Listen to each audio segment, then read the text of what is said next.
విమలక్క నా పెళ్లి చేసింది విమలక్క. ఒక మాదిగ బిడ్డని నా తమ్ముడు చేసుకుంటుండు అని చెప్పి నా పెళ్లి చేసింది విమలక్కనే. సో ఇది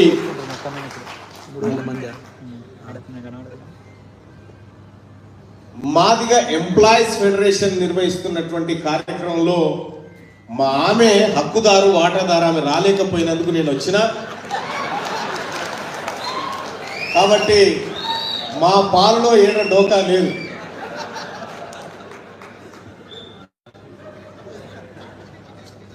ఇప్పుడే నేను ఇక్కడ కూర్చోగానే మా ఆవిడ ఏదో వీడియో కాల్ చేస్తే చూపిస్తున్నా, ఇది చూడగానే ఓకే ఓకే నేను మళ్ళీ చేస్తాను పెట్టేసింది.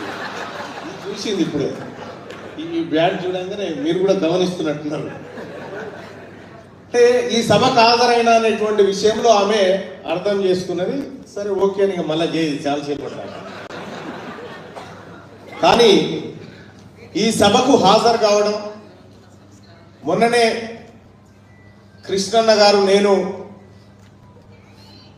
ఒక చోట కలిసినటువంటి సందర్భంలో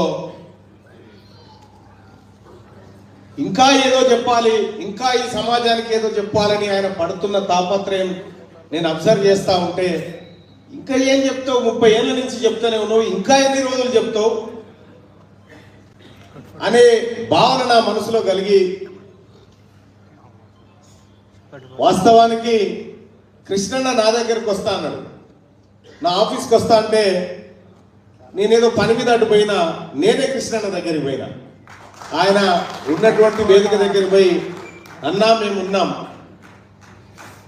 నీ పోరాటాన్ని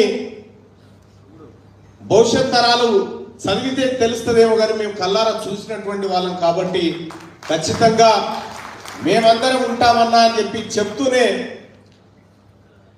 అన్నగారు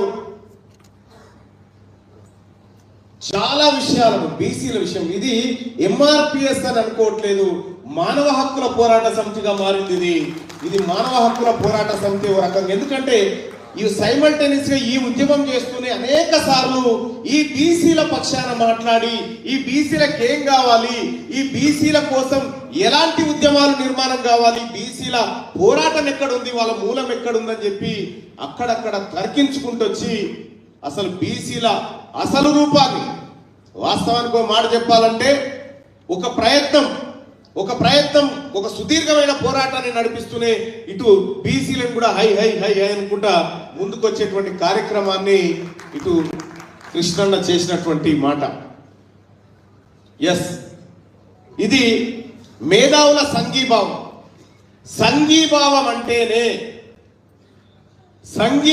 అంటేనే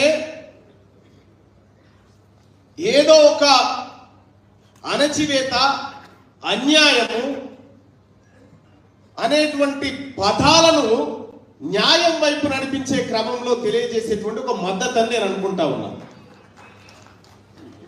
30 సంవత్సరాలుగా ఒక పోరాటాన్ని నడపడం అంటే అంత ఈజీ విషయం కాదు. నాకు తెలిసి కృష్ణన్న తన ప్రయాణాన్ని ప్రారంభించినటువంటి క్రమంలో ఒక్కసారి వెనక్కి తిరిగి చూసుకుంటే, ఈ 2024లో మళ్ళీ ఒక్కసారి వెనక్కి తిరిగి చూసుకుంటే ఎన్ని గాయాలో, ఎన్ని రక్తపాతాలో, ఎన్ని ఆవేదనలో, ఎన్ని వేలాడుతున్న శవాలో, ఎన్ని కాలి బూడిదైపోయినటువంటి శవాలో ఆ బాటలో ఉన్నాయి. కేవలం 6 శరీరాలను ఒప్పించడం కోసం 30 సంవత్సరాల పోరాటం అంటే 6 శరీరాలు. ఎస్, దీన్ని మేము గుర్తిస్తున్నాం, ఈ పోరాటాన్ని గుర్తిస్తా ఉన్నాం, ఈ వర్గీకరణని గుర్తిస్తా ఉన్నామని చెప్పి సుప్రీంకోర్టు న్యాయమూర్తులు 6 ఒప్పుకోవడం అనేది ఈ 30 సంవత్సరాల పోరాటంలో ఎంత పెద్ద త్యాగాలు జరిగితే ఆ శరీరాలను ఒప్పించగలిగిందో ఒకసారి మనం అర్థం చేసుకోవాలి. ఎస్, తెలంగాణ అసెంబ్లీ అటు మండలి కార్యక్రమాలు జరుగుతున్న సందర్భంలోనే సుప్రీంకోర్టు తీర్పునిచ్చింది. సుప్రీంకోర్టు తీర్పునిచ్చినటువంటి ధర్మిలా రాష్ట్ర ప్రభుత్వం కూడా వీలైనంత త్వరగా దీన్ని మొత్తం భారతదేశంలోనే అన్ని రాష్ట్రాల కంటే ముందే దీన్ని ఇక్కడ అమలు చేయాలనేటువంటి మాటను రాష్ట్ర ప్రభుత్వం నుంచి వినిపించినప్పుడు సంతోషపడ్డాం. ఎస్, ఈ రాష్ట్రంలో ఒక సుదీర్ఘమైనటువంటి అన్యాయానికి ఒక ఫుల్ స్టాప్ పడబోతా ఉందనేటువంటి సంతోషం కలిగింది. కానీ పరిస్థితుల్లో ఎందుకో ఆ వేగం అదే వేగాన్ని సంతరించుకోలేకపోతా ఉంది. ఇది కొంత బాధాకరమైనటువంటి విషయం. చాలా విషయాల్లో నా దగ్గరకు వచ్చేటువంటి చాలా సమస్యల్లో కోర్టు తీర్పులకు వ్యతిరేకంగా జీవోలు ఉన్నాయి. కోర్టు తీర్పులకు వ్యతిరేకంగా ఒకరితో ఒకరు పట్టా చేసుకున్నారు. కానీ అనుకూలంగా అమలు చేయమని కోరుతున్న న్యాయబద్ధమైన డిమాండ్ ఏదన్నా ఉందంటే అది ఒక ఎంఆర్పిఎస్ తీసుకొచ్చినటువంటి పోరాటమే. కాబట్టి న్యాయం పక్షాన నిలబడాల్సినటువంటి ధర్మం బీసీలుగా మా వైపు ఉంది. ఖచ్చితంగా తెలంగాణ రాష్ట్రంలో ఉన్నటువంటి బీసీలమందరం కూడా, ముఖ్యంగా నన్ను విశ్వసిస్తున్నటువంటి బీసీ సమాజం అంతా కూడా ఎంఆర్పిఎస్ ఉద్యమాన్ని గౌరవిస్తుంది, దాన్ని బలపరుస్తుంది, వారికి సరైనటువంటి న్యాయం చేయాలనేటువంటి మాటను చెప్తా ఉంది. ఇవాళ ఆ మాట అటు పెడితే ఒక బాధ్యతాయుతమైనటువంటి ఎమ్మెల్సీగా, ఈ రాష్ట్ర ప్రభుత్వంలో ఉన్నటువంటి ఎమ్మెల్సీగా ముఖ్యమంత్రి గారు సుప్రీంకోర్టు తీర్పును గౌరవిద్దాం. అతి త్వరగా ఈ ప్రక్రియను కంప్లీట్ చేసి వాళ్ళ చిరకాల ఆకాంక్షలు నెరవేర్చడం కోసం మీరు త్వరితగతిన చర్యలు తీసుకోవాలని చెప్పి నేను కోరుతా ఉన్నా. అలాగే ఇంకొక విషయం కూడా, కృష్ణన్న, ఇది ఎవరు చెప్పినా ఆగదు. ఎందుకంటే నీ అంత మొండి పట్టుదల బహుశా ఎవరికి కూడా ఉండదు. ఇది ఇయ్యాల కాకపోతే రేపో జరిగిపోయేదే. కానీ అయిపోయిన తర్వాత ఆ శరీరానికి ఇది జర్ర రెస్ట్ తీసుకుంటా అనేటువంటి మాట పొరపాటున రానియకు. అసలైన యుద్ధం ముంగటుంది. ఇంకా రేపు జరగబోయేటువంటి హక్కులను లాక్కోగలిగినటువంటి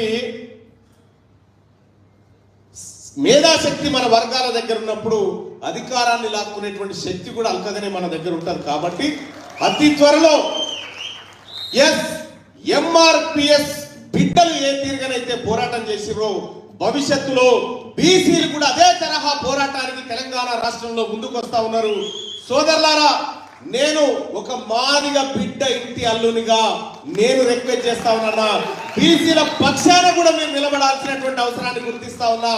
రేపు బీసీల కన్నా వాస్తవానికి అంతో ఇంతో దక్కాల్సిన సమయంలో కొద్దో గొప్ప జరిగింది ఎస్సీలకు. కానీ 90వ దశకం దాకా బీసీలకు రిజర్వేషన్ల రూపంలో ఏమీ దక్కలేదు. కాబట్టి ఇవాళ మెజార్టీ ప్రజలైనటువంటి బీసీలం ఈ ఉద్యమానికి సంఘీభాగంగా నిలబడి ఈ ఉద్యమాన్ని గౌరవిస్తున్నాం. రేపొద్దున ఈ బీసీల అనగారిన బిడ్డలు ఎవరైతే ఉన్నారో వాళ్ళ ఉద్యమానికి కూడా ఈ ఎంఆర్పిఎస్ ఉద్యమ వందనాలు ఉండాలి, ఆశీస్సులు ఉండాలి.